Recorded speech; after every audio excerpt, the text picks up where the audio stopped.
পর্বের শুরুতে দেখা যায় রায়বাড়িতে উৎসবের সমারোহ।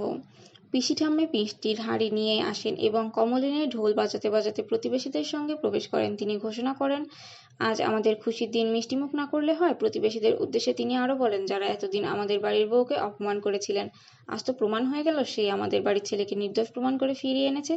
এতে প্রতিবেশীরা নিজেদের ভুল স্বীকার করে ক্ষমা চায়। শুভ বলে, এসবের দরকার নেই, আসল খুশি একসাথে থাকা। তখন শিবন্তিনী বলে, আজ শুধু আয়ানার জন্মদিন না, আজ তো আদিও মুক্তি পেয়েছে, সেলিব্রেশন তো করতেই হবে। এদিকে দেখা যায় জেল থেকে একজন বন্দি কয়েদি পালিয়েছে এবং পুলিশ তাকে খুঁজছে। অন্যদিকে রায়বাড়ি সাজানোর কাজ শুরু হয়। জন্মদিন উপলক্ষে আয়ানা তার ভাইকে নাচ শেখাচ্ছিল। শিরিন ও শুভ শাড়ি বাছাই করছিল অনুষ্ঠানের জন্য। প্রতিবেশীরা সহযোগিতা করে সাজিয়ে দিয়ে চলে যেতে চাইলে পুলক তাদের অনুরোধ করে থাকার জন্য। হঠাৎ একটি ফুলের তোড়া আসে। আয়ানা সেটা রিসিভ করলে দেখা যায় তাতে একটি চিরকুট আছে। সেখানে লেখা আছে, এটা মোহনার পক্ষ থেকে এসেছে। এটা পড়ে সবাই চিন্তা পড়ে যায়। পরবর্তী দৃশ্যে দেখা যায় আকাশ মোহনাকে তার ঘরে দেখতে যায়। খাবার মেঝেতে পড়ে রয়েছে। আকাশের মা বলে, মোহনা আমার জন্য খাবার এনেছিল, হাত ফসকে পড়ে গেছে। মোহনা নিজের ভুল স্বীকার করে ক্ষমা চাইতে থাকে।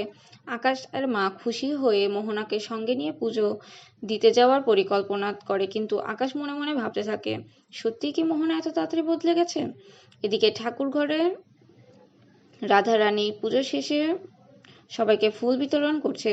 শুভর মন খারাপ দেখে তিনি জিজ্ঞাসা করলে শুভ বলে, সবকিছু ঠিক হলেও মোহনার পাঠানো ফুল পাওয়ার পর একটা অস্বস্তি কাজ করছে। স্বপ্নাকেও কোথাও পাওয়া যাচ্ছে না। কিন্তু আদি বলে, এখন পরিবার, ব্যবসা আর বাচ্চার উপর ফোকাস করো, ওসব নিয়ে ভেবো না। এরপর শুরু হয় আয়ানার জন্মদিনের অনুষ্ঠান। সবাই আনন্দে মেতে ওঠে। নাচ, গান ও হাসি ঠাট্টায় ভরে যায় রায়বাড়ি। শেষ দৃশ্যে দেখা যায় মোহনা তার মাকে নিয়ে মন্দিরে গেছে পুজো দিতে। মোহনার মা থালা নিয়ে ভিতরে চলে যাওয়ার পর মোহনা একা একা মনে মনে বলে, আজ আশীর্বাদ নিতে এসেছি কারণ নতুন করে খেলা শুরু করতে। আমার একটা অস্ত্র চাই। তো দর্শক, এই ছিল গৃহপ্রবেশ ধারাবাহিকের আজকের আপডেট। প্রতিদিনের আপডেট পেতে সবার আগে আমাদের চ্যানেলটি এখনই সাবস্ক্রাইব করে পাশে থাকবেন। ধন্যবাদ।